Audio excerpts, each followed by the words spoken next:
Fala pessoal, tudo bem? Deu Liga, episódio 27 na área. Estamos chegando. Pedro Petrucci, tudo bem? Saudação, Léo, tudo bem? Vamos para mais uma. Vamos para mais um. Pedro Petrucci agora tá tanto do lado de cá do oceano como do lado de lá, sabia? Ah, é? É, se vendeu. Se vendeu. Oficial assim? Oficial. Real oficial Pedro Petrucci. Não sabia que tinha sido anunciado. Agora anunciado. o contrato está assinado. Tá Mas assinado, não cara. é só ele, né? Tem mais gente que tá dos dois lados. É uma equipe multicontinente. Somos uma ponte entre dois mundos, Muito Valtinho, bem, isso tudo aí. bem? Tudo certo. Aquele tudo trem tranquilo. dos nossos sonhos. É, o trem transoceânico.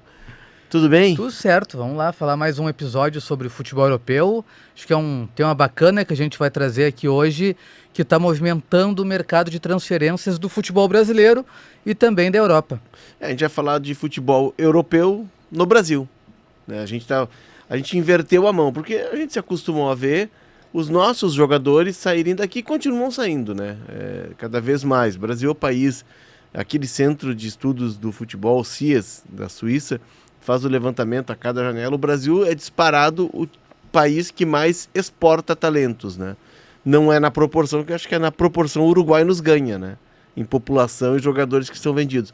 Mas a gente segue vendendo, é um mercado vendedor. Porém, o crescimento econômico dos clubes, o novo contrato de TV, o aumento das receitas publicitárias, Nove estrangeiros. o olhar dos técnicos estrangeiros, o mercado se abrindo para os técnicos estrangeiros também está fazendo com que, vamos lá, acho que 3 anos para cá a gente começou a ter isso, né? 3, 4 anos. 4 anos, acredito que o São Paulo trouxe O Fran? o Ranfran, quem mais? Eu me lembro que tem um movimento mais concatenado dos clubes, mas de 4 anos para cá a gente começa a ter o mercado brasileiro olhando para os europeus. Claro que não são os europeus top, né? Temos alguns nomes como o Depay, que é um nome top, mas que já não está na primeira prateleira. E assim, entre pagar e o mercado brasileiro pagar bem por um jogador brasileiro médio, tu começa a olhar para o mercado europeu médio e trazer esses jogadores com uma outra cultura, com uma outra mentalidade. Enfim, a questão da mudança da lei, né, Walter? Passamos a ter, e eu acho exagerado, 9 estrangeiros. O mercado sul-americano também, como brasileiro, exporta muito para a Europa e já estava sobrando para nós os sul-americanos de segunda linha. Então, todo esse contexto faz com que a gente tenha um Brasileirão 2025 mais Babel do que nunca, concorda ou não? Sim, acho que a gente já trazia muita gente do futebol europeu, mas sul-americanos, né, brasileiros. A gente não ia lá para buscar o jogador europeu propriamente dito. E a gente está fazendo isso. O futebol brasileiro está descobrindo o futebol europeu. Começou de maneira mais forte com os técnicos e vai se ampliando também para jogadores. Alguns mais famosos, outros que estão sendo um pouquinho mais garimpados com o trabalho de prospecção, mas começa a ser concorrente também contra alguns clubes europeus e também começa a ser atrativo para os jogadores virem para cá. Porque quando um jogador europeu que tem algum cartaz começa a jogar no Brasil e começa a falar bem de como é o futebol brasileiro aqui, como ele é tratado aqui no Brasil, como é viver aqui no Brasil, o Depay tem curtido bastante a vida em São Paulo, aproveitando tudo que a cidade pode oferecer fora de campo, e não de uma maneira de que ele está fazendo festa, não, mas de aproveitar culturalmente São Paulo, e isso acaba passando uma mensagem que é um convite, olha, dá para jogar aqui, dá para ser feliz aqui, ganhar dinheiro e seguir a carreira. No caso do Depay, ele ganha um salário que talvez ele não ganhasse mais na Europa. Provavelmente. Né? Até porque o Depay jogou no Manchester United, jogou no Barcelona, jogou no Atlético de Madrid. Ele teve um bom momento no Lyon.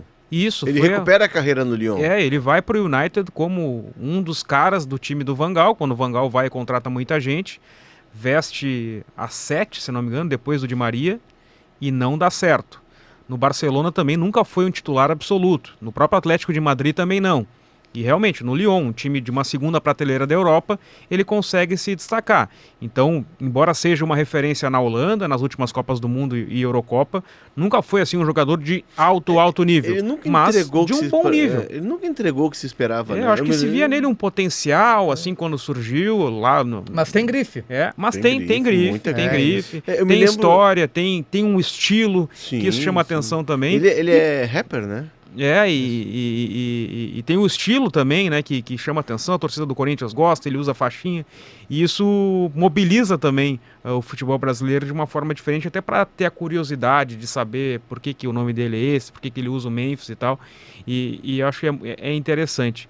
Mas vale também lembrar, né, Léo, que tem alguns outros casos aleatórios, né? O Petkovic é ídolo do Flamengo, o Seedorf teve uma passagem... Petkovic veio pro Vitória da Bahia, Pro Vitória, do Real né? Madrid. Ele era do Real Madrid B, junto com o Sávio, acho que o Sávio jogava no Real Madrid B também, não teve um tempo, passou por lá, Isso não sei se na mesma época. 1999. Pode ser. O Celso Roth sai do Inter em 98, ele vira o ano no Inter ainda, né? Ele vai em 97 e em 98 ele vira o ano. Aí ele vai pro Vitória e o Petkovic está no Vitória. Eu me lembro de uma história muito curiosa que o Guerrinha é um contador de histórias, né? Adroaldo Guerra Filho. E aí o Celso Roth, ele tinha uma boa relação com o Celso. E aí o Celso disse, vê, Guerrinha, tem um gringo aqui que eles querem que eu coloque. Fazem volta aqui no campo para ver ele jogar. E o Celso, que é um cara mais turrão, e o Petkovic com um temperamento até hoje muito forte, Sempre. entraram em rota de colisão e o Celso Roth não escalava o Petkovic. Ou escalava não como deveria, com a frequência que deveria. Aí o Celso Roth caiu, né? E o Pet ainda um jogador novo, sem tanto mercado na Europa, era renegado no Real Madrid, vem pro Vitória, né? Um fato aleatório, se destaca e, claro, aí vira ídolo do Flamengo em algumas passagens. Ou tem outros casos como o Seedorf, né? Que a referência é a esposa dele e tal. Ele já falava um pouco de português e aí vai pro Botafogo para também vivenciar um pouco do Brasil. Sem contar outros casos que já tiveram, né? Mas acho que esses são os mais significativos antes desse boom de europeus chegando no futebol brasileiro. O Seedorf vem sendo, claro, um cara já em final de carreira, mas de um jogador de proeminência na Europa, né? Uhum. O grande Aí nome sim. do Milan, um cara que teve uma carreira. E ele fez a opção, né? Ele quis vir jogar. Ele tinha um apartamento no Rio, a mulher dele é do Rio, ele queria jogar no Brasil, ter essa experiência. E o Botafogo, porque a família da mulher era botafoguense. E o Botafogo é um clube com história, né? Eu me lembro recentemente do Juan Fran, que é um nome histórico do Atlético de Madrid. O Corinthians teve, já faz um pouquinho mais de tempo, o Kazim, turco. Sim, turco. Turquia pro futebol é Europa, né? É. E não foi uma passagem muito significativa pelo Corinthians, mas por ser também diferente, né? Um turco jogando no Corinthians, Depois isso ele jogou chamava no muita Coritiba. atenção. É verdade. Depois jogou no Coritiba. Era um cara grandalhão. Ele jogava no Fenerbahçe do Alex, o Fenerbahçe do David, né? Que foi longe na Champions League com o treinador brasileiro. Sumiu. Zico? O Zico, isso. Era o Zico, Sim. técnico do Fenerbahçe. E aí também foi um fato aleatório, assim, né? Mas antes do boom ainda, né? Antes do boom. Vamos abrir o nosso índice para a Vamos gente lá. começar a destrinchar isso. O índice é o fenômeno dos europeus no Brasil, as razões para a importação e as aventuras do passado. A gente já deu uma pincelada em tudo aqui, já fizemos um mix, mas vamos lá, vamos começar pelo fenômeno. Um fenômeno, né? A gente vai citar os casos. O nosso editor, Rafael Ramos, fez uma lista aqui, vamos lá. Como dizia o saudoso Ricardo Vidarte, bélgicos Belgicanos. e os holandianos. Amuso, atacante do Grêmio, que está chegando do Anderlecht. O Bright White, né, centroavante do Grêmio. Héctor Hernandes, espanhol, que veio para o Corinthians. Payet, ontem eu vi lances do Payet nas redes sociais jogando pelo West Ham. Ele jogava uma enormidade, o Payet, né? Golaços. E depois eu vi isso de tarde e de noite vi o Payet jogando contra o Sampaio Corrêa pelo Campeonato Carioca. E ele não conseguiu fazer a diferença. Holanda, o Depay, né? O Memphis Depay, que a gente já citou. Maxime Domingues, o suíço do Vasco. E aí Portugal tem uma legião. Tobias Figueiredo, que foi do Criciúma, agora está no Fortaleza. Cedric Soares, lateral de seleção no São Paulo. O Gonzalo Paciência, o Sport fez esse garimpo. Um nome até conhecido, né? Um nome com algum destaque. João Silva, zagueiro do Sport. Rafael Ramos, o lateral do Ceará, aquele que era do Corinthians, Que se deu envolveu problema no no episódio jogo do com o Edenilson. Edenilson. E o senhor Josué Pesqueira, meia do Coritiba. Vamos lá, 12 jogadores. Né? Eu me lembro recentemente do Hugo Malo, no Inter. Dá para puxar pela memória aqui.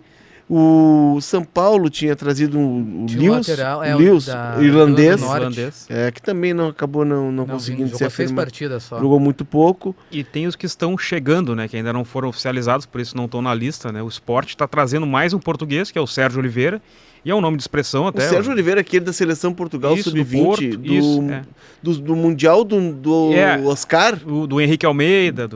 Ele foi o destaque. Inclusive o Brasil só ganha aquela final porque ele joga machucado. O Sérgio Oliveira era o craque do Portugal de 2011. Acho que na seleção principal nunca deu muito certo, mas no Porto ele era referência, estava no Olympiacos, estava vindo para o Sport. E o Sport está tentando também contratar o Bakayoko, que era do Mônaco do Leonardo Jardim, que é o técnico do Cruzeiro agora, e tinha Mbappé, Bernardo Silva, que Fabinho foi para a semi de uma Champions 2015, talvez. Exatamente. Acho que 17, enfim. E então tem mais gente chegando ainda, né? A gente tem uma lista grande, já tem mais gente chegando. Aí tem os casos que são divididos, assim. Por exemplo, tem o Bolaise, que é francês naturalizado congolês. Aí tá no Cruzeiro agora. Tá no Cruzeiro. Quem mais? Tem mais gente que tava... O que o Grêmio queria, o sueco, que tem também uma parte da família a mãe brasileira. Dele é baiana. Que tava para ir pro Santos, Eliasson. O próprio Amusso, ele é ganês que foi pra Bélgica, né? Isso. Chegou com 16 anos na Bélgica. A gente cobre criatividade e acho que isso não tem faltado para os clubes brasileiros contratarem jogadores estrangeiros, principalmente agora que eles estão vendo que, olha, dá para ampliar o nosso espectro de atuação. A gente não precisa olhar só os sul-americanos que estão atuando na Europa e não tão bem. A gente pode ir também nos jogadores ali que são conhecidos, mas que não são, no momento, da elite do futebol europeu. Eu me lembro, claro que a gente está voltando no tempo aqui, eu acho que eu até vou passar aqui eu vou adiantar as aventuras europeias do passado. O Piekarski. Isso, no Atlético Paranaense. E tinha um outro polonês. Eram dois. Eram dois. Em 96, 97. Mas foi um estrondo aquilo, trazer 2 poloneses, né? Agora tá falando dos jogadores. Mas esse fenômeno, Valtinho, ele tá muito ligado... É o Novak e o Piekarski. Novak era um zagueiro, e o Piekarski, depois o Piekarski jogou no Flamengo. Isso. Né? O que contam é que o Piekarski descobriu a Avenida Batel, em Curitiba, onde tem um eixo noturno em Curitiba, e aí ficou mais complicado. Diz que o Novak era muito centrado. Mas o fenômeno dos europeus tá ligado à questão econômica. Os clubes brasileiros pagam bem, né? Tem bons... a receita está aumentando, o bolo da receita está aumentando no futebol brasileiro, poderia ser maior. A chegada dos técnicos europeus, mas também ajuda a olhar, eles conhecem esse mercado. Trazem, né? O Pablo Mari vem parar no... Eu tô adiantando tudo aqui, depois a gente vai ter que ver como a gente organiza. A nostalgia é maravilhosa. Mas o Pablo Mari é um cara indicado pelo Jorge Jesus. E tem também um outro ponto, a estruturação dos departamentos de futebol com analistas de desempenho, né? Gerentes de mercado e executivos que se capacitam cada vez mais. A gente já está chegando a 12 anos, 14 anos da estruturação do departamento de futebol com executivos. Então tem uma profissionalização, né? Os clubes têm as ferramentas, sempre tiveram as ferramentas. Vamos lá, o iScout. O iScout é uma ferramenta que tu assiste jogos do campeonato croata, da segunda divisão. E se tu quiser perseguir lá o Walter Juniorvic, lá da segunda divisão da Croácia, tu vai ter só jogos dele. Se tu quiser as ações defensivas dele, tu vai ter só... Tem tudo, fatiadinho. Não, e mais do que isso, ele faz uma seleção muito boa, o aplicativo. Também. Porque, por exemplo, eu não posso contratar o Petrucci porque ele é muito caro, é de outro patamar financeiro, tá num grande clube na Europa, é titular, não tem como trazer ele. Mas tu pega as características dele, os números dele na liga, e tu joga no aplicativo, ele vai te mostrar diversos jogadores que Parecidos. rendem numericamente de maneira semelhante. E aí tu pode, claro, tem que ter alguém que vai fazer uma peneira ali para ver quais se encaixam, quais não se encaixam, enfim, faz uma seleção, ele te joga uma quantidade grande de números, e aí um ser humano olha Sim. e vai cortando ali, aqui e ali, e depois sim, aí se parte para uma lista reduzida para observar esses jogadores em ação. A partir dessa estruturação dos clubes, a gente tem profissionais capacitados e tem uma nova geração que está entrando no futebol que tem as ferramentas que a velha geração não tinha, que domina o inglês. Isso é fundamental, né? Tu dominar o idioma inglês para poder, inclusive, entender, buscar informações. Porque não são só os números, como disse o Walter. Tu faz uma primeira filtragem e depois tu vai para os pormenores. Então, eles dominam as ferramentas, eles dominam o idioma. E aí, Valtinho e Petrucci, sem nada pejorativo aqui, porque eu, embora seja de uma outra geração, eu sou fissurado por informação e admirador de quem é da geração videogame. E não é depreciativa. Geração videogame, eu tenho um filho de 11 anos. Ele domina o mercado, o futebol internacional, como eu nunca dominei. Ele conhece os jogadores. Esse dia ele me ligou. Tu viu quem é que tá apitando esse jogo da Champions League? Quem, filho? O Michael Collins, pai, que absurdo. Pô, o Michael Collins? Eu falei, pois é, nos roubou, Brasil e Croácia. Como é que ele lembra que o juiz... Eu tava no jogo, eu não lembro, que é o Michael Collins. Então, assim, essa nova geração tem essa capacidade de domínio. E aí tem outro ponto, né, que é a globalização trazida pelas redes sociais, principalmente a quantidade de conteúdo que se tem no YouTube e no Instagram. Eu tenho 32, eu tenho saudade de jogar um pouquinho mais de videogame para manter minha base de dados atualizada, né? Mas às vezes falta tempo e a gente busca outros recursos. Mas eu acho que você falou um ponto, Léo, que é a capacidade de comunicação em inglês, principalmente, porque é isso que vai passar não consegue em português, a confiança. Né? E por mais que se venda um projeto, a capacidade de se comunicar é o que vai passar a confiança para o jogador comprar esse projeto e desembarcar aqui no Brasil, chegar no Salgado Filho. Então, para trazer o Amuzu, ele não fala português, ele é belga, ele fala mais inglês, ele fala inglês francês. Pela origem ganense e francês. E foi através do inglês que o Grêmio se comunicou com ele. Porque um analista de desempenho do Grêmio fala inglês e participou dessa negociação. Recebeu ele no aeroporto, deu as primeiras orientações. Depois o Braithwaite, que é o outro europeu do time, dinamarquês, auxilia ele em algumas outras questões também de adaptação a Porto Alegre, que é necessário para alguém que está vivendo em Bruxelas. Chegar em Porto Alegre é uma diferença. Ele chegou em Porto Alegre, ele saiu de, vamos lá, Valtinho, Bruxelas agora, -5. Talvez. Horas? Não, temperatura. Ah, temperatura, por aí. Por aí. E ele chegou em Porto Alegre com 40. E o voo passa por Madrid, depois ele passa pela Nigéria, até chegar a São Paulo. E aí em São Paulo ele pega um outro avião para vir para Porto Alegre. E aí chega o Amuzu aqui, precisa se adaptar. Não vai ser simplesmente assim. Mas uma capacidade de comunicação vai ser fundamental. Assim como o treinador, por exemplo, que no caso do Grêmio é o Quinteiros, para dialogar com ele, passar as determinações, as orientações táticas, e imagino que o Grêmio tenha avançado nesse sentido também para conseguir adaptar os jogadores. Né? O Pedro falou dessa questão da adaptação, e antes ele tinha citado o caso do Bakayoko, que joga hoje em dia no futebol grego, e eu conheço alguns jornalistas gregos e eles vieram conversar comigo e disse que ele estava meio reticente de vir para o Brasil porque aqui faz muito calor e ele não gosta de calor. Isso que estava fazendo ele repensar. Mas a Grécia Brasil, é quente, não. né? Não, ele disse, por incrível que pareça, ele não gosta de calor, embora aqui na Grécia... E certamente ele consultou, o esporte, né? Claro. Recife é 100% dos dias. O ano todo. Bakayoko vem rindo, é uma belíssima cidade. Sabe que o Braithwaite tem um bastidor interessante, o Grêmio contrata o Braithwaite, ele era para ter vindo em janeiro, né? E...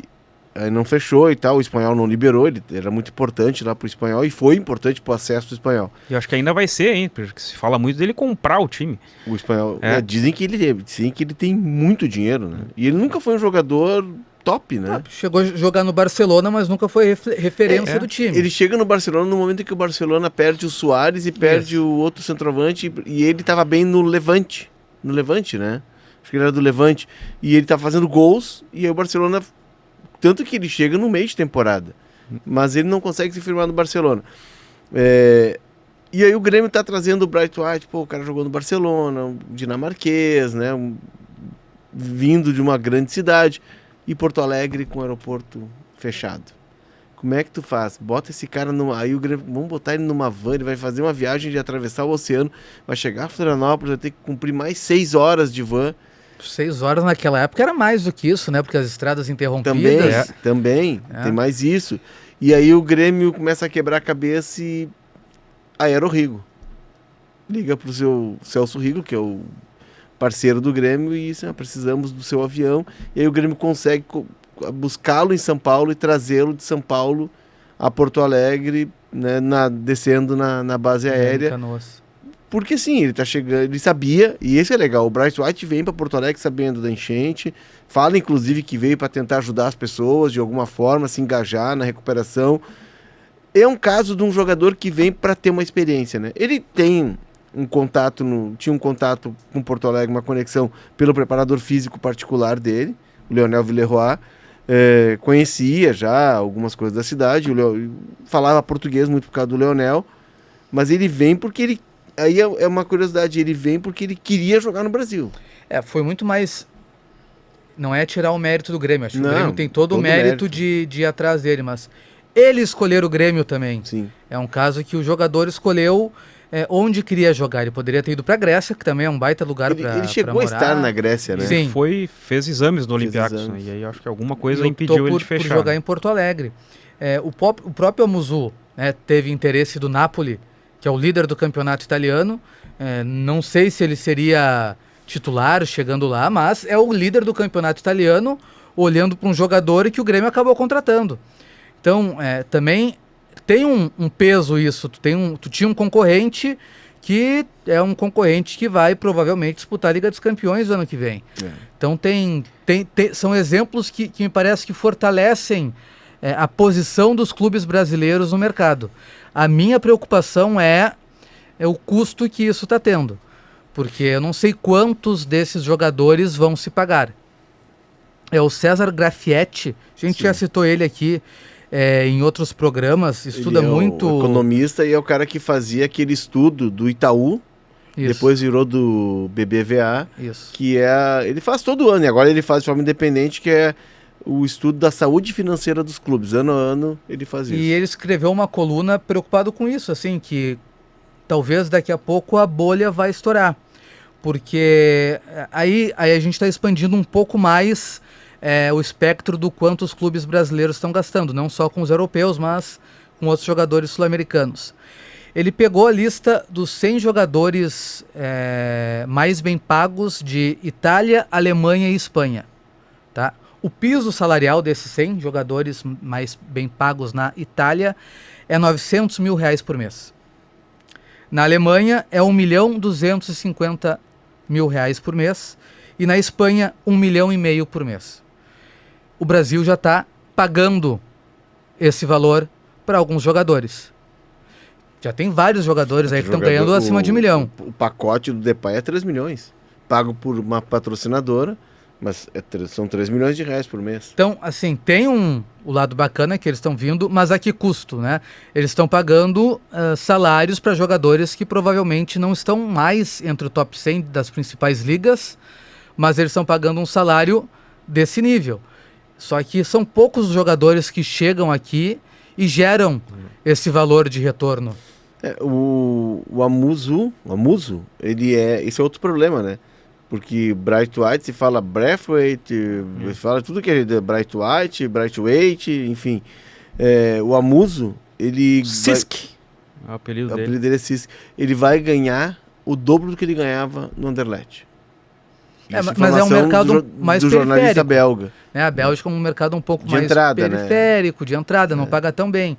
Mas já é uma comparação importante que mesmo um país com uma moeda 6 vezes mais forte do que a nossa paga menos do que os clubes brasileiros estão que a pagando. Bélgica não é nem de entrada, né? A Bélgica é de formação, né? Que é o E de caso entrada, dele. né? A Bélgica é o Uruguai, é o Uruguai da Europa.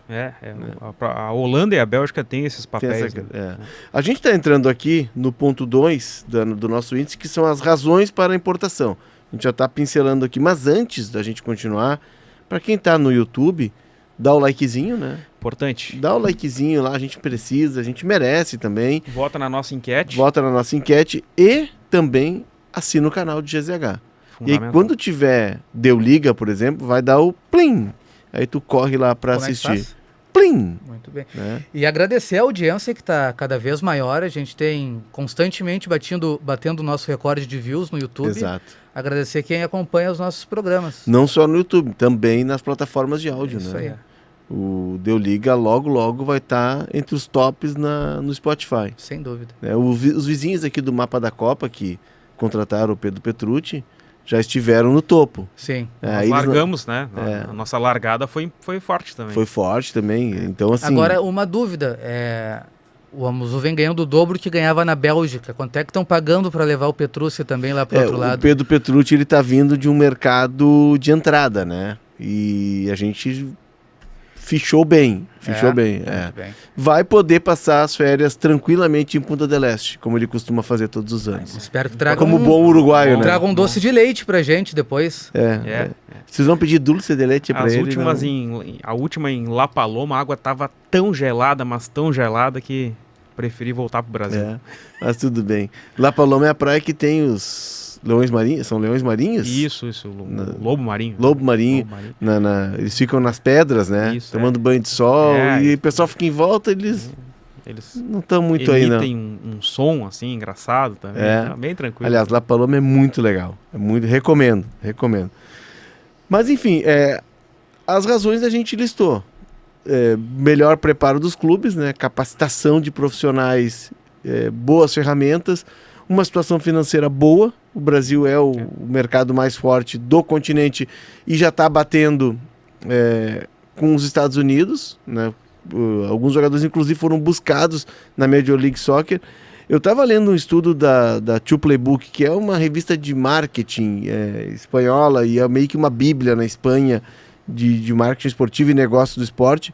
Eles fizeram uma matéria sobre o Brasileirão, que eles chamam de a Premier League, a Premier League da América. A estimativa deles é de que a Liga Brasileira, explorando o seu potencial, e eu acho que vai explorar, porque Liga Forte União e Libra estão se conversando, a tendência é de que saia a Liga Única nesse ciclo de 5 anos e também já comece a negociar junto os direitos internacionais do Campeonato Brasileiro. Eles estimam que a Liga Brasileira vai passar a Liga Francesa, em termos de finanças, e, segura essa, Valtinho, a Liga Italiana. A italiana? Isso é bacana. Tem potencial para isso. Não vai bater a Bundesliga, não vai bater a Liga, e aí ninguém vai bater a Premier League, que é fora de qualquer alcance, inclusive da Liga Espanhola, que é a segunda colocada. Nessa janela, a Liga Brasileira foi a quarta em gastos, né? E esse estudo feito pela Two Playbook diz que a Liga Brasileira ela vai, inclusive, se distanciar da Major League Soccer, que vem num crescimento contínuo, né, com outro modelo de negócio. É que o Brasil está no momento do crescimento exponencial, porque está aumentando as suas receitas, os clubes estão entendendo um pouco melhor o quanto eles valem, estão cobrando mais por patrocínio. Todo mundo que está renovando patrocínio, não é que eles estão apenas renovando e estão batendo recorde, não, eles estão dobrando o valor dos patrocínios. O Grêmio e Inter estão saindo de 30 milhões para 80. Então, mais que na o dobro. camisa. Não é uma novidade, o Romário voltou, o Ronaldinho voltou, o Rivaldo voltou, mais recentemente outros jogadores voltaram. Lucas, Oscar, também. só fazer os mais recentes. Mas digo assim dos mais midiáticos porque o Neymar tá de volta agora, né? Sim. E vocês não acham que daqui a pouco isso também atrai algum jogador? Mas o Neymar é um caso aí que, concluindo o que eu estava falando, o Neymar é um caso que eu acho que pelo tudo que envolve ele, talvez consiga se pagar. Não, eu digo não no aspecto financeiro, de o Neymar tá na liga, eu quero estar na mesma liga para de repente enfrentar ele. Eu não sei se nesse momento tem essa imagem. Se ele tivesse vindo direto da Europa, acredito que sim. mas ele fez um período muito ruim no futebol Sim. árabe, pouco jogou. Não sei se ele tem esse chamariz hoje em dia. Claro que tem que dar todo o desconto, mas a declaração do CEO do Al Hilal, dizendo que o Neymar foi liberado porque não adiantava só ele agregar ao marketing do clube, ele agregou muito. Eles precisavam de um Neymar entregando tecnicamente em campo, isso ele não estava entregando e não tinha condições de entregar. Eu torço muito para que o Neymar se recupere, torço mesmo.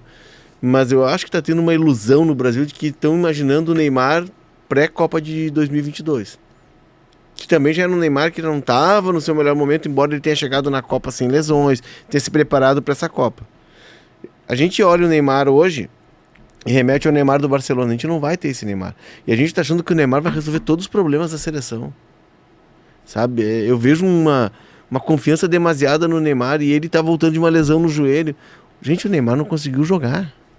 Nos últimos 2 anos. Sim, 6 jogos, nem isso. O Neymar no PSG teve um número de jogos reduzido. Nós estamos falando do PSG, onde ele sai depois da Copa de 18, né? PSG. Ele passou muito tempo lesionado, ele não consegue ter continuidade. E se a gente olhar o Neymar hoje, o físico do Neymar não remete em nada ao Neymar que a gente tinha na Copa de 18. É só colocar uma foto do lado da outra. Mas, enfim, acho que é um chamariz. Na matéria do jornal belga que eu li, quando o Grêmio estava negociando com a Muso, eles citam na matéria que ele vai poder enfrentar o Depay e o Neymar no campeonato, na Liga Brasileira. É interessante, eleva o nível da Liga. Acho que tem um outro ponto que agrega a chegada dos investidores estrangeiros. Não, era esse ponto que eu ia chegar. É o dinheiro novo, né? Não só nas receitas que já existem, que estão sendo aprimoradas, mas esse dinheiro novo dos investidores. Agora, a questão para mim é por quanto tempo os investidores vão sustentar esse investimento nos clubes brasileiros sem ter um retorno. Porque são valores muito altos e de difícil retorno. Tá, mas vamos lá. Eu discuti isso com um amigo meu que trabalhou numa grande empresa, voltou para o Brasil agora, teve um cargo altíssimo numa grande multinacional, morava na Inglaterra. Daí ele disse, ele acha, como homem de visão de negócios, que o futebol, esses investimentos não, como tu acha, que não vão ser recuperados. Por outro lado, vamos lá, a fortuna do Textor é de 1,5 bi, se não me engano, de dólares. Tem que confirmar, eu até vou confirmar isso, mas seria algo em torno disso. Ele investiu no Botafogo quanto até agora? 200 milhões de dólares. Se investiu isso, 100 milhões. O dinheiro dos sheiks E ele tá fazendo árabes, rodar, né? Com tá fazendo as transferências rodar. que... E ele tá, Mas aí no caso, mas o Botafogo, embora venha crescendo, ganhando os títulos que nunca tinha conquistado, o Botafogo também tem parte numa engrenagem que ele muitas vezes é usado e não o beneficiário dessa engrenagem. Tanto é que os principais jogadores do Botafogo saíram para ir para outros clubes do Textor. Aqui, são entre 1 bilhão e meio, entre 1 bilhão e 1 bilhão e meio. Vamos botar 1 bilhão e 200. Multiplica por 6, dá 7 bi e 200 milhões de reais. Ele não gastou 10% disso. Peguei o Textor, que é um investidor. Vamos pegar o dinheiro do... Tudo bem, mas em algum momento ele vai querer recuperar esse dinheiro. Mas assim, outro ponto. A gente é inescapável. O futebol vai ser dominado pelos multiclubes. Então, esse movimento que ele faz de Botafogo, todo investimento que ele não pode fazer no Lyon, porque lá tem um fair play muito rigoroso, ele faz no Botafogo. O Almada vem pro Botafogo, ele é comprado por 20 milhões de dólares. Mas vai pro Lyon sem ferir o fair play. E lá ele vai ser vendido, possivelmente, se destacar. O Luiz Henrique, que ele pagou pelo Luiz Henrique, ele recuperou e teve lucro no Luiz Henrique. O Cuiabano, do Grêmio. Ele pagou pelo Cuiabano 1 milhão e tá vendendo por 8. Não, 1 milhão bem, de Léo, dólares, mas assim, de euros, ele ainda vendendo por assim, 8. O Botafogo vem sendo bastante usado nesse círculo aí de circuito que ele montou. E eu vejo que em algum momento ele ainda vai querer recuperar dinheiro. E aí tem um outro ponto que a gente não fala muito, mas a dívida dos clubes precisa ser paga. Tem que ser paga. E assim, e os clubes têm direito a 10%, entre aspas, do lucro da SAF. Só que se a SAF dá prejuízo, o clube paga o prejuízo? Mas assim, vamos lá, pegar o caso do Botafogo. O Textor contratou, inclusive, um escritório aqui de Porto Alegre para negociar as dívidas. E a dívida do Botafogo, ele conseguiu reduzir em quase 60%. Não, mas reduzir sem pagar Assim, não serve também, não, né? mas E ele já disse que não está a fim de pagar. Não, mas é que ele chega pro Pedro e diz assim, Pedro, eu te devo 2 milhões. E tinha um teto. Esse escritório tinha um teto ele não, de deságio. E era uma meta, ele só receberia se batesse essa meta. Te devo 2 milhões, mas eu tenho aqui para te dar agora 800 mil. Ah, mas tu quer 800 mil ou tu quer receber daqui a 20 anos? E lá pro final da fila. Eu sei que o Joel Santana não quis negociação. Era algo em torno de 2 milhões de reais. Senão eu trabalhei, eu ajudei o Botafogo, o que é meu é meu. Mas, Joel, tu vai, daqui a pouco quem vai receber vai ser teus netos, porque vai demorar isso. Não tem problema, é meu. Um outro grande empresário, inclusive com raízes gaúchas, tinha um valor muito mais alto do que o Joel, também não quis. Foram raros os casos que não aceitaram esse deságio. Então, assim, o Botafogo conseguiu reduzir muito a sua dívida nesse modelo de negociação. E como é que eles convencem o Pedro de que vai receber? Porque eles chegam com planejamento para 15 anos. Ó, no primeiro ano nós vamos gastar isso, no segundo ano nós vamos gastar isso, no investimento tal em futebol, projeção de tanto de lucro e para as dívidas tanto. E aí tu tem uma segurança e um grau, um nível de profissionalização de todos os departamentos do clube que te fazem confiar de que tu vai receber. E aí tu vai receber e tu tem um prazo para receber, sendo que tu não teria garantia de que tu estivesse vivo se fosse receber, porque é coisa para 10, 15 anos.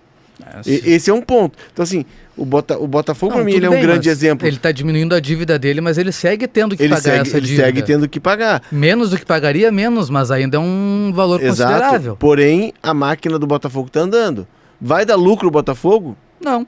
Se ele formar jogadores e ele está investindo em estrutura, porque, vamos lá, esses caras estão vindo aqui não é para ganhar o Campeonato Brasileiro. Eles não estão vindo aqui para levantar a taça da Libertadores. Claro que eles querem ser campeões. Mas eles estão vindo aqui para formar jogador e vender. E aí, o que eles investem? Estrutura. O Bragantino, a Red Bull fez isso. Um CT que não tem igual no Brasil. Agora tem um menino na seleção sub-17. Formar e vender. Esse o grande lance. Rebaixados ano passado. É que assim, também não é uma fórmula pronta. Não, isso Quantos anos atrasaria a evolução do Bragantino se caísse? Mas o projeto do Bragantino é formação. Tanto que a compra de jogadores dele nunca é acima dos 23 anos. É que aí o Bragantino é um outro tipo de clube. É um outro modelo de negócio. Mas tu chega para um clube, tu vai, sei lá, como o Cruzeiro, o próprio Botafogo, agora nós vamos começar a formar jogador e não ganhar título.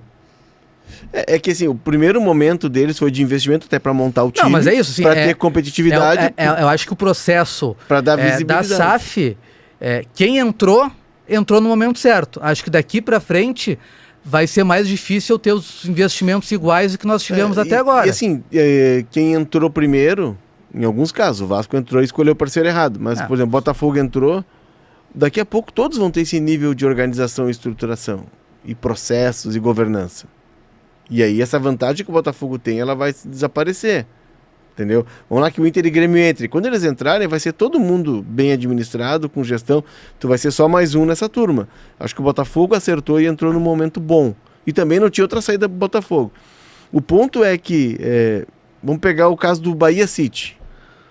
Quanto que representou no todo do Grupo City o investimento no Bahia? É um grão de areia. Tudo bem, mas é que aí o Grupo City é um grupo de outro patamar de investimento. Sim, mas porque mesmo por os padrões europeus, eles gastam mais do que os outros e tanto é que eles são. A gente já fez um programa sobre isso, falou sobre isso, tendo que dar um monte de explicação sobre o modo como eles gerem o City. Podem ser punidos, inclusive, com rebaixamento. Sim, mas no todo... Então, assim, mesmo para o padrão europeu, eles são fora da curva. Eles são A gente tem outros clubes são muito mais tradicionais que estão tendo dificuldade porque os investidores querem ter o seu lucro. O Tottenham está tendo uma temporada desastrosa. O Everton está brigando ano a ano para não cair. Está trocando de dono de tempos em tempos. Sim, enfim. Porque os caras chegam, investem e querem ganhar imediatamente. Esse é um negócio que ele como negócio de formação, ele é de longo prazo. Agora, o O ponto é que ninguém tá ali para ganhar imediatamente. E esses investimentos, esses aportes, eles são de uma fração pequena do todo da fortuna Mas que esses depende do caras têm. investidor do Cruzeiro. É. Eu acho que ele tá ali para Não. ganhar imediatamente. O do Cruzeiro, ele fechou o ano com um lucro de 20,6 bi. Ele é o 6º maior supermercadista do Brasil. Não, tudo bem. Esse é um outro modelo de SAF. Esse eu chamo de SAF torcedora. Não, porque esse ele é tá mais um gastando- modelo City do que um modelo eu dos acho, outros eu acho que investidores. ele é o associativo com dinheiro e uma cara de SAF. Porque ele está fazendo o que o dirigente passional faz. Mas, enfim, podemos fazer um programa sobre SAF. Podemos. Uma segunda versão, né? Uma segunda versão. Léo, abrindo o mercado até para categorias de base, né, vamos levar como exemplo que o Botafogo tem como objetivo final comprar, vender esses jogadores, né? Será que não dá para ficar de olho também em promessas estrangeiras e trazê-los para as categorias de base?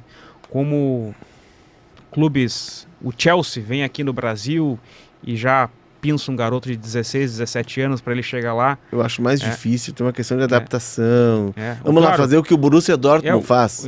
Isso é. O Borussia Amuso Dortmund vem com 25 anos, né? Será que se ele viesse com 18, por exemplo?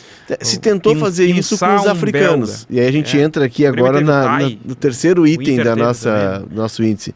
As aventuras europeias do passado, mas vamos pegar aqui, vamos ampliar. Se tentou fazer isso com os africanos. Sim. Né? Agora até tem um africano no Flamengo que está jogando, tem no São Paulo alguns garotos assim né, buscados na Nigéria, em Gana, mas a adaptação é muito difícil, né? E aí tu tem que trazer um jogador muito diferente, porque a gente vai botar esse garoto diferente para jogar no país que mais forma. Nossa categoria de base é muito produtiva e isso atrai muitos estrangeiros para cá para investir.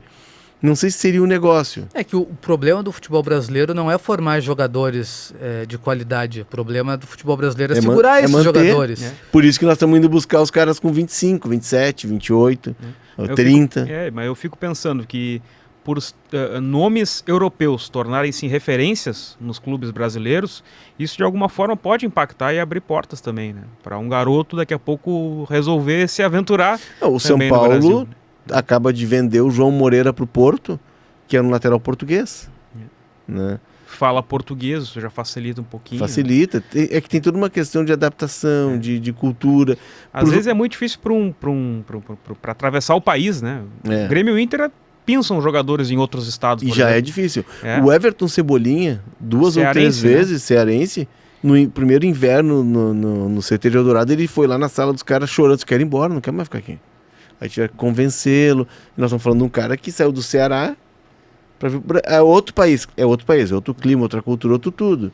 Tu imagina trazer um belga, né? Trazer um irlandês para morar em Eldorado, para morar na Morada dos Quero-Queros em Alvorada. Mas se essa curva for crescente de finanças dos clubes e de atualização da estrutura, eu não duvido. Não. O Botafogo trouxe no ano passado um jogador francês jovem do Lyon. Esse intercâmbio conta não aí, conta. Né? Valtinho, vamos avançar aqui? Vamos. Já que a gente falou do Piekarski do novo, que me adiantei, né? Sim. Que a ideia era falar de quem já veio, Mari, Piekarski, Nova... Teve um Mário Orsi, que foi pro Palmeiras em 95 também, na época já da Parmalat, que não deu muito certo. Né? Foi um dos primeiros, assim, daquele período. Vou lá, o Inter, que eu me lembro primeiro, é o Hugo Malho. Né? Sim, se a gente for tirar lá dos primórdios... o Inter trouxe um zagueiro da seleção portuguesa, Humberto Coelho, veio nos anos 70, fez exames, posou para foto no aeroporto, tomou o chimarrão e não ficou. Né? Virou técnico. Acho que assim, os principais nomes a gente já citou. Teve ainda o Tadic no Vasco, jogador sérvio. Mas eu vi jogar no Bento Freitas, Copa do Brasil de 2013, Brasil e Atlético Paranaense, o Fran Mérida. Espanhol surgiu como promessa. Era do Arsenal. Ele era do Arsenal e foi parar. Acho que talvez seria. A esperança era de um novo Fábregas. Né? O Coritiba trouxe, né? A SAF do Coritiba. O Ressé. Trouxe o Samaris, o Ressé que está jogando na Tailândia agora. E trouxe mais um. Trouxe o da Argélia, um atacante da Argélia. Ah, é verdade, Slimani. Slimani. É, Slimani. E aí teve que preparar toda uma questão, porque o Slimani, né, muçulmano, mudou um pouco o cardápio do dia a dia, porque tem, né, alguns pratos eles não podem comer, mas enfim. E eu anotei agora, eu esqueci o clube, teve o Ramalainen, finlandês. Jogou no futebol brasileiro também. Vou até pesquisar aqui onde é que ele jogou. Imagina se ele chega em Porto Alegre. O Nico Dia como hoje, 40 graus. Ramalainen. Mas foi um também, foi o finlandês. Jogou no Botafogo. Botafogo. 2022. E hoje eu tava vendo uma... Por onde anda? A foto agora é no Queen's Park Rangers. Nico Ramalainen tem 27 anos. Jovem. Lateral esquerdo. Último clube... Sem clube. Desde 2024, o último time dele foi o Helsinki, lá na Finlândia mesmo. Voltou pra casa. Voltou pra casa. Hoje eu tava vendo um canal Deve estar dentro de um iglu nesse momento. Ou esperando a Aurora Boreal. Hoje eu vi pra gente encerrando aqui o capítulo, hoje eu vi uma chamada numa TV, uma tarja que fica embaixo ali com a manchete, torcedor do Botafogo perde a paciência com o SAF de John Textor. Mas o seu Botafogo ela tem que ler essa notícia de que há 2 anos, 3 anos, ela recebeu um finlandês. E que o Botafogo não ganhava nada. O Botafogo ganhou o Brasileirão e a Libertadores, foi pro Mundial, vai pro Super Mundial. Vai estar lá com o Atlético de Madrid, com o Real Madrid, com todos os clubes top. O parâmetro é outro agora. E aí os caras agora que estão brigando com o Textor. Os caras no Palmeiras brigam com o Abel Ferreira. Torcedor difícil. O torcedor, ele precisa... Nem Freud. Falando em Freud, pode servir, não? Vamos lá, vamos tomar um chazinho. O chá da 5 pra se acalmar. Vamos tomar um chá pra se acalmar. Manda, Valtinho. Vamos lá, vamos falar de Escola Europeia, mais um livro da editora Grande Área. Um baita de um livro do Daniel Fieldsand, que é um analista de desempenho, técnico, torcedor do Liverpool. Ele fez uma viagem que é muito a cara do Deu Liga. Uhum. Ele queria ver como é que alguns clubes europeus, como é que eles formavam seus jogadores, como é que eles trabalhavam as suas marcas, como é que eles pensavam o futebol.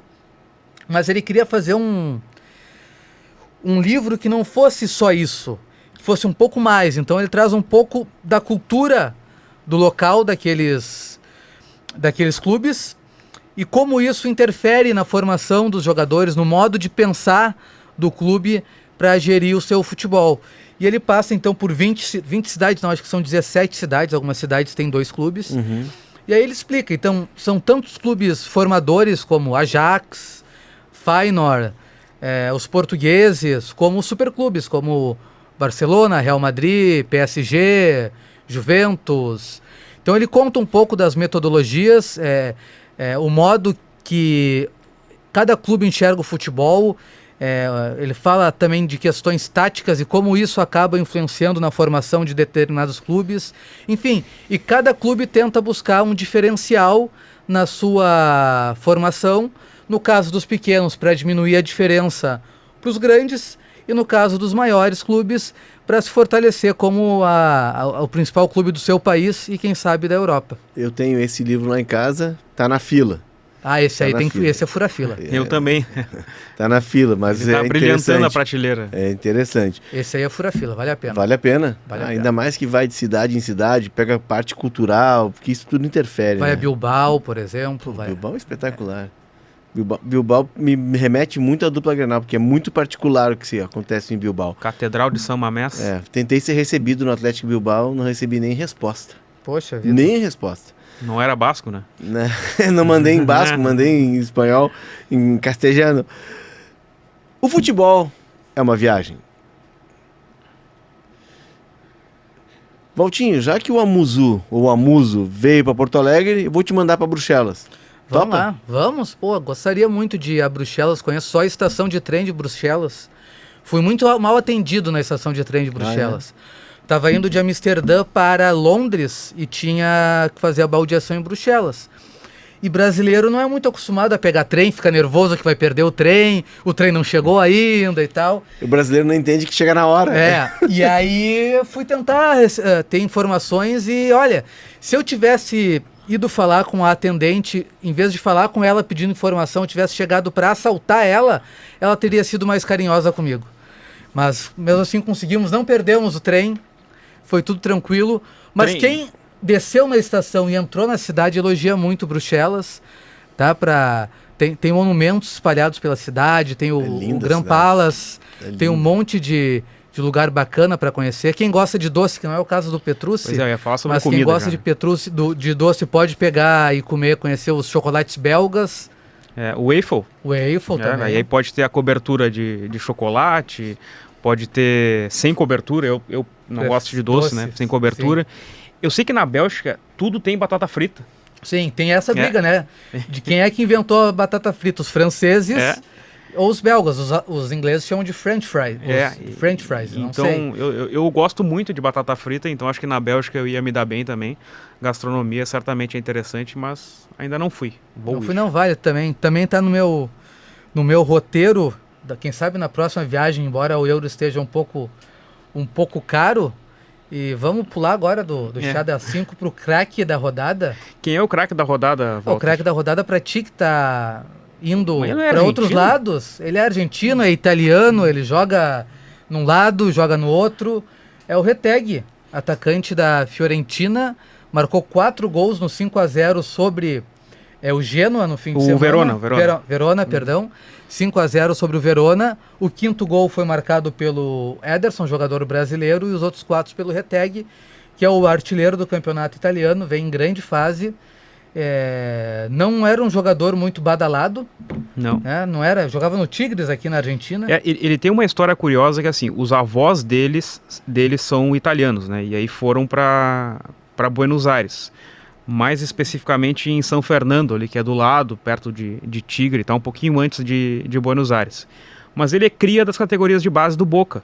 Ele passa por empréstimos por Estudiantes, por Tajeres, e o último empréstimo é no Tigre, que é a cidade do lado da dele, que é São Fernando. Eu acho que ali ele consegue, porque no Boca ele nunca rendeu bem, então ali ele consegue se adaptar, render perto de casa, explode numa competição pelo Tigre e vem o interesse europeu.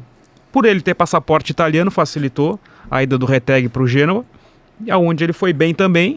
Ele começa a ser convocado para a seleção italiana, né? Porque não é muito difícil, né? Hoje em dia, mas... Ele jogou a Euro, né, pela seleção italiana, e aí sobe de patamar, vai para a Atalanta, né, para jogar Champions League, e agora ele tá com um imã, assim, a bola sobra no pé dele e entra. O cara da Atalanta. De tudo que é jeito. E é incrível porque na Argentina ele não tinha, né? É cria do Boca e no Boca não foi tão usado, não, né? muitos empréstimos. Rendeu no Tigre, perto da cidade dele. Pra gente ter aí que ele uma ideia comparando com as principais ligas. Ele tem 20 gols na Série A, é o artilheiro da Série A. O artilheiro da Bundesliga é o Kane com 21. O artilheiro da La Liga é o Lewandowski com 19, então tem menos gols que o Retegui. E na Premier League é o Salah com 21. Olha só. E estranho isso, né? Como alguns jogadores têm um caminho diferente. O normal seria ele estourar no Boca e do Boca ser bem vendido, né? E o Tigre é um clube pequeno. Aliás, Tigre é uma cidade turística, né? Sim. O Delta do Tigre, que é o rio. Do Tigre, que é o rio, que é um passeio muito bonito. Tem um parque de diversões ali também, com montanhas russas por cima do Tigre. Esse aí eu já fui, muito para uma outra viagem. E tem assim, é endereço dos famosos e ricos de Buenos Aires. Condomínios, são quase cidades, assim, são bairros, né? Fechados. E quando eu fui fazer uma entrevista com o D'Alessandro, em 2011, o D'Alessandro tinha uma casa lá desse. Não, o Cavenaghi tem casa aqui, o Schiavi tem casa aqui, o pessoal da TV, né? O pessoal mais famoso, tipo Maurício Saraiva deles, o Diogo Olivier deles, a Cristina Ranzolin, todos morariam no Delta do Tigre se estivessem. O Darim também mora por ali?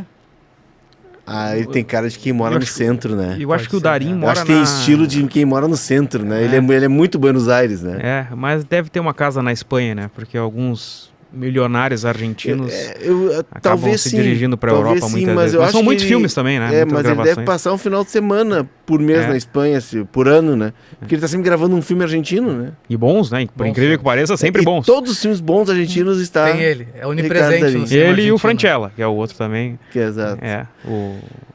Cinema argentino. Cinema argentino, isso aí. Uma próxima. Né? Pros vizinhos lá. É. Isso aí, né? os meus Leva lá amigos pro- que estão nos dois. Leva lá pros teus amiguinhos lá. São Fernando, aliás, o Reteg ele é de São Fernando, que é do lado, É do lado. de Tigre, é onde tem o aeroporto dos famosos. Né? Ah, eles têm um aeroporto Tem próprio. Ezeiza, tem o Aeroparque e tal, Sim, mas mas- esse aeroporto ali é o específico, assim, para receber jatinho e tal. E aí facilita a vida também. Né? Facilita, não pega tanto trânsito, porque tem um trânsito pesado ali da pra, autopista.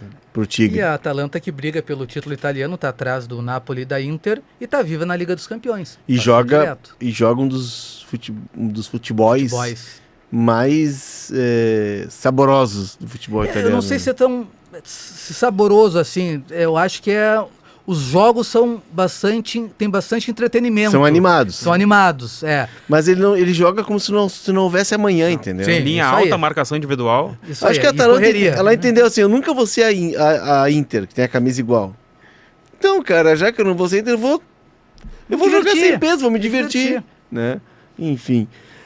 Chega, Por hoje é só, né? por hoje é só, já falamos bastante, né? Bastante. Talvez tenhamos saído um pouco do Não, propósito mas E inicial, se a mas gente tudo bem. esqueceu de algum estrangeiro que passou pelo futebol Comente, brasileiro? comente. Comenta, recado. comenta lá no... Porque o Pedro, nosso moderador, Pois é. ele vai responder. Vai responder. Isso. Vai responder. Vai ter. Certamente a gente esqueceu de alguém. É Ah, óbvio, sem não. dúvida. Certamente a gente esqueceu de alguém. Siga o Deu Liga na sua plataforma de áudio preferida, deixe as 5 estrelas na avaliação e ative o sininho para receber uma notificação sempre que estiver no ar. Vale o mesmo para quem estiver vendo essas carinhas lindas no YouTube. Dá lá o me gusta, como dizem nos espanhóis, dá o likezinho, né? E assina o canal de GZH. Me piace aos italianos. Ah, me piace. E então, dá o me piace, como Isso dizem os aí. italianos. E aí, se tu der o like lá, e se tu assinar o canal de GZH, tu não perde um Deu Liga. Eu não perco nenhum Deu Liga. Nem nas férias eu Nem perdi nas o Deu férias. Liga. Nem nas Olha só. férias. Coisa Tu linda. reassiste tudo que tu fala pra ver se tu falou muita bobagem durante o Aí programa ou não? Cara, não, eu tenho medo. É. Eu tenho medo. Não sou o único, então. Eu sou um cara um tanto tímido, assim, eu fico meio...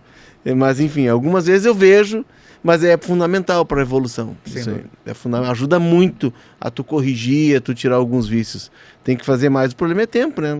Não consigo. Né? Aí tem que ler os livros. Semana que vem eu vou trazer o chá das 5. Boa. Terminei agora nas férias, vou trazer o chá das 5. Opa. Meia horinha por dia, desconexão, deixa o celular a 100 metros de distância. Isso eu tô instituindo na minha casa. Momento leitura, né? Porque eu tenho 2 pequenos, eles gostam muito de ler. E a pequena agora aprendeu a ler, então já... Aí nós estávamos nas férias, ela estava lendo um livro, As Aventuras de Mike, que é um livro em quadrinhos, e aí terminou o primeiro, ela disse, pai, eu tenho que comprar um outro, já faltam 2 páginas. Mas na mesma hora, eu já fui na Livro nunca é livraria. caro. Não, isso aí que tu não pode perder essa oportunidade, entendeu? Claro. Enfim, a produção é da Janaína, Willy e do Rafael Ramos, e a técnica é do nosso craque Leandro Carvalho. A gente volta na semana que vem.